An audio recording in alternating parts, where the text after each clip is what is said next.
Nosso estudo de hoje está no Evangelho de Marcos, capítulo 8, versículo 5. Quantos pães tendes? E disseram-lhe 7. E Emmanuel comenta na lição 133 do livro Fonte Viva: que tendes?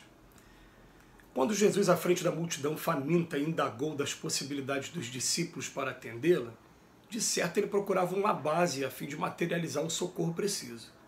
Quantos pães tendes? A pergunta denuncia a necessidade de algum concurso para o serviço da multiplicação. E conta-nos o evangelista Marcos que os companheiros apresentaram 7 pãezinhos, dos quais se alimentaram mais de 4.000 pessoas, sobrando apreciável quantidade. Teria o mestre conseguido tanto, se não pudesse contar com recurso algum? A imagem compele-nos a meditar quanto ao impositivo de nossa cooperação para que o celeste benfeitor nos felicite com seus dons de vida abundante. Poderá o Cristo edificar o santuário da felicidade em nós e para nós, se não puder contar com os alicerces da boa vontade em nosso coração? A usina mais poderosa não prescinde da tomada humilde para iluminar um aposento? Muitos esperam o milagre da manifestação do Senhor, a fim de que se lhes sacie a fome da paz e reconforto. Mas a voz do Mestre Monte continua ressoando inesquecível. Que tendes? Infinita é a bondade de Deus, todavia, algo deve surgir de nosso eu em nosso favor. Em qualquer terreno de nossas realizações para a vida mais alta, apresentemos a Jesus algumas reduzidas migalhas de esforço próprio, e estejamos convictos de que o Senhor fará o resto. Bem, a gente percebeu aqui, né, gente, que o texto de hoje está baseado lá no Evangelho de Marcos, naquele capítulo que Jesus aproveita os pães e peixes, muito pouca quantidade, e alimenta uma multidão inteira. E que os estudiosos do assunto, eles têm duas posições, né? Fala, será que Jesus conseguiu multiplicar fisicamente mesmo aquele alimento? É comprovado cientificamente hoje que é possível isso acontecer, né? A gente viu aí o que os alquimistas fizeram durante algum tempo. Quem teve a oportunidade de conhecer a vida do Sai Baba na Índia, que ele desencarnou há poucos anos agora, né? Muito pouco tempo ele estava entre a gente, e o Divaldo Pereira Franco, que é aqui brasileiro, é aqui da Bahia, ele quando visitava o Sai Baba materializava cocada para ele. Ele falava, pô, mas logo cocada só porque eu sou baiano? Ainda brincava com o Sai Baba. E, inclusive, para quem quiser pesquisar, coloque aí no YouTube, Sai Baba, S-A-I-B-A-B-A, Sai Baba, igual eu estou falando mesmo, materialização. Vocês vão ver vídeo dele materializando coisa mesmo, que teve alguma coisa que ficou registrada em vídeo.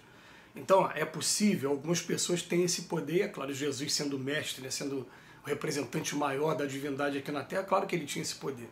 Mas tem algumas pessoas que interpretam também essa passagem como a pessoa ficar saciada só de ouvir, né, a boa nova através do mestre, e o magnetismo que o mestre tinha. Isso acontece mesmo também com aquelas pessoas que gostam muito de um determinado assunto. Eu lembro que, com muito carinho, que o Einstein, quando ele dava aula de física, às vezes ele estava passando no corredor, um aluno parava ele no caminho, tirava a dúvida, e quando terminava ele virava para o aluno e falava, onde você me encontrou? Estava indo para lá ou para cá? Aí você estava indo para lá, então não almocei. Ele perdia até a noção se ele tinha almoçado ou não, de tanto que ele gostava do assunto e se entretinha com o assunto. É claro que as pessoas indo assistir Jesus, né? Jesus alimentava aquela pessoa, aquela multidão toda com as suas palavras, com seu magnetismo, com seu conselho, e também quantas curas não devem ter sido realizadas naquele momento sem que as pessoas nem tivessem conhecimento, porque só está relatado no Evangelho aquelas curas que foram muito aparentes, né? A pessoa cega voltar a enxergar, a pessoa que não andava voltar a andar, e essas são curas muito ali marcantes, né? Mas muitas outras curas foram realizadas. Mas o texto aqui de hoje, se vocês pararem para analisar, olha o que o Emmanuel ele trabalha, né? Ele trabalha o seguinte, que antes de começar qualquer coisa, Jesus pergunta para os discípulos, fala, o que vocês têm para oferecer? E naquele momento, dizendo respeito à alimentação, em nenhum momento ele jogou censura contra o povo, falou, pô, mas esse povo vem para cá e não traz nem o que comer, andou esse tempo todo, subiu aqui para o monte, não teve isso. Ele só pergunta, ele olha para o lado, é isso mesmo? Então, o que a gente tem aí? Ah, tá bom, a gente tem isso aqui, ó. Essa quantidade de pão, essa quantidade de peixe. Então, beleza. O que o Emmanuel vem trabalhar com a gente? O que a gente tem para oferecer para Jesus para poder iniciar um trabalho. Imagina hoje a gente batendo a porta de uma pessoa buscando trabalho. E quando chega lá para buscar o emprego, o trabalho, quem abre a porta é Jesus. E Jesus vira para a gente e fala assim: o que tendes para oferecer? O que eu tenho para oferecer de mim? O que eu posso fazer aqui, produzir de mim, que seja o melhor? E olha, vamos partir do princípio aqui, ó, não enxergue Jesus como um patrão qualquer, porque normalmente com os patrões qualquer a gente quer arrumar um jeito de ganhar dinheiro, mas Jesus a gente não consegue enganar. Então você vai chegar lá perto dele e falar: eu sou eletricista sem nunca ter sido, eu sou um caseiro, né? Eu tenho experiência disso, não tem coisa nenhuma. Jesus olha para o nosso coração, para a nossa mente, sabe exatamente quem nós somos e o que a gente tem, mas mesmo assim ele pergunta para saber o que você está disposto a oferecer.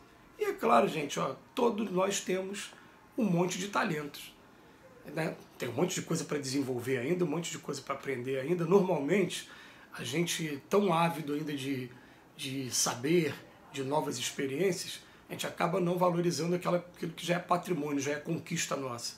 Mas vamos parar para pensar o que a gente já tem de conquista também. Então a gente para pensar assim: eu posso me oferecer nesse campo, eu, por exemplo, aqui, né, eu gosto de música, eu posso me oferecer dentro da música, eu posso me oferecer dentro da arte. Cada um vai pensar de uma maneira, né?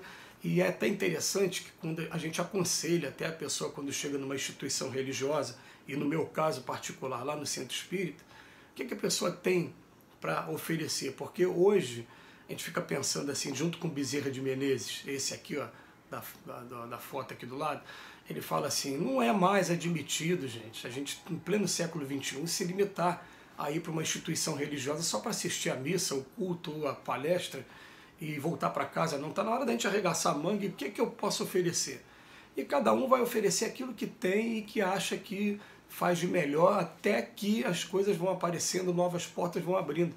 Então a gente abre a nossa obra social e fica muito feliz quando chega, por exemplo, um rapaz chegou perto de mim uma vez e falou para a gente: olha, eu posso doar 10 violões para cá, para a obra social. Eu falei: mas peraí, para doar 10 violões eu preciso de 10 professores de música. Então, será que a procura vai ser grande para isso? Será que se você não doar os violões, agora os violões vão ficar aqui parados, sem utilidade? Né? A gente começa a trabalhar e ver como é que a gente vai aproveitar aquele talento. E acabou, no final das contas, a gente, né, chegando a um acordo.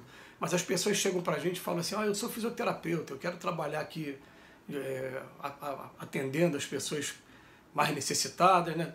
Uma vez por semana, uma vez a cada 2 semanas. Eu sou pediatra, eu corto o cabelo, eu cozinho, eu sei fazer bem uma faxina. E começa a oferecer o seu serviço. Pode ser para uma instituição religiosa, como pode ser aquelas pessoas que estão mais necessitando. E às vezes as pessoas mais necessitadas estão do nosso lado, gente. É o vizinho do nosso lado, mora daqui a 2 casas ali do lado. Né? O problema é que a gente vive num mundo que, às vezes, muitas das vezes, a gente não sabe dizer o nome dos vizinhos que a gente tem. Se for contar 5 casas para lá e 5 casas para cá, em frente da nossa casa, do outro lado da rua, a gente não sabe dizer o nome das pessoas. Né? E se a gente soubesse pelo menos dizer o nome das pessoas, de repente a gente poderia ter aquele olhar de ver e entender as necessidades de cada um e tentar ajudar cada um. Então é isso que Jesus pede para a gente inicialmente: o que tendes? Então ele fala para a gente: teria o mestre conseguido alguma coisa se não pudesse contar com recurso algum? Não teria conseguido. Você está me oferecendo isso? Então vamos aproveitar isso que você está oferecendo. Ele bota aqui: poderá o Cristo edificar o santuário da felicidade em nós e para nós, se não puder contar com os alicerces da boa vontade? Muitas das vezes a gente oferece a boa vontade, né? O que tiver para fazer, eu faço. É legal isso, quando a pessoa chega: o que você tem? Não, o que tiver para fazer, eu faço.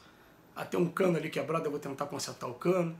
Eu vi um papel aqui no chão, um copo aqui no chão, pego o copo no chão e naturalmente jogo ali no lixo.